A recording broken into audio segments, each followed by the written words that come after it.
पश्चिम बंगाल में 2 चरणों की वोटिंग हो चुकी है।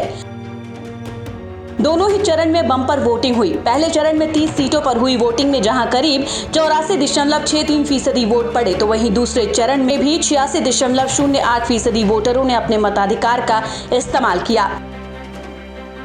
दूसरे चरण में ही उस नंदीग्राम में भी वोटिंग हुई जहां से कभी आंदोलन के जरिए ममता बनर्जी बंगाल के सियासी फलक पर एकदम से छा गई थी।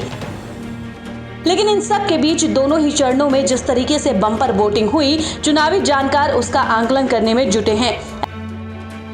ऐसे में जानने की कोशिश करते हैं कि आखिर बंगाल में बम्पर वोटिंग के निहितार्थ क्या है। वैसे तो वोटिंग ट्रेंड से कई बार अंदाजा लग जाता है कि हवा का रुख किधर है। आमतौर पर बम्पर वोटिंग सत्ता के खिलाफ मानी जाती है, लेकिन हर बार ऐसा हो ये भी जरूरी नहीं। लेकिन अगर बंगाल के पिछले चुनावों के टर्न आउट को देखा जाए तो इस बार के आंकड़े कुछ हद तक हवा का रुख भांपने में मददगार हो सकते हैं। हालांकि बंगाल के लिए 80% वोटिंग कोई बड़ी बात नहीं है, क्योंकि पिछले कई चुनावों से बंगाली वोटर जमकर वोट करते आए हैं। लेकिन बंगाल में वोटिंग परसेंटेज में 2 से 4% का उतार चढ़ाव भी बड़ा उलटफेर कर देता है। इसकी गवाही 2011 के आंकड़े देते हैं। उस चुनाव में जबरदस्त वोटिंग हुई थी। करीब 84.7% वोटरों ने अपने मताधिकार का इस्तेमाल किया था। नतीजे जब आए तो लेफ्ट के हाथ से उनका अजय किला फिसल चुका था और ममता सत्ता में आई।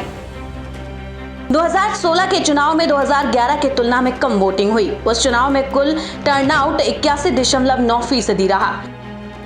ममता फिर सत्ता में आई। 2019 के लोकसभा चुनाव में वोटर टर्नआउट 81.7% रहा। इस बार के विधानसभा चुनाव में पहले चरण में 30 सीटों पर 84.6% वोटिंग हुई, जो तकरीबन 2011 के बराबर है। तो वहीं दूसरे चरण में करीब 86% वोटिंग हुई। ऐसे में कहा जा सकता है कि 2011 की तरह अब तक के दोनों चरणों में बम्पर वोटिंग ममता के लिए शुभ संकेत नहीं है। वोटिंग टर्नआउट कुछ वैसा ही दिख रहा है जैसे 2011 में था। तब वोटरों ने परिवर्तन के लिए वोट डाला था। हालांकि अभी 6 चरण की वोटिंग बाकी है, लिहाजा अभी से कोई अंदाजा लगाना जल्दबाजी होगी। मगर इतना जरूर है कि इस बार का चुनाव 2016 की तरह नहीं है। ममता बनर्जी की टीएमसी और बीजेपी में कड़ी टक्कर दिखाई दे रही है। यहां तक कि ममता बनर्जी की अपनी सीट नंदीग्राम में भी कांटे की टक्कर दिख रही है। इसका अंदाजा इसी बात से लगाया जा सकता है कि दीदी को नंदीग्राम में वोटिंग से 5 दिन पहले ही कैंप करना पड़ा। इस दौरान वो कहीं और प्रचार करने भी नहीं गई।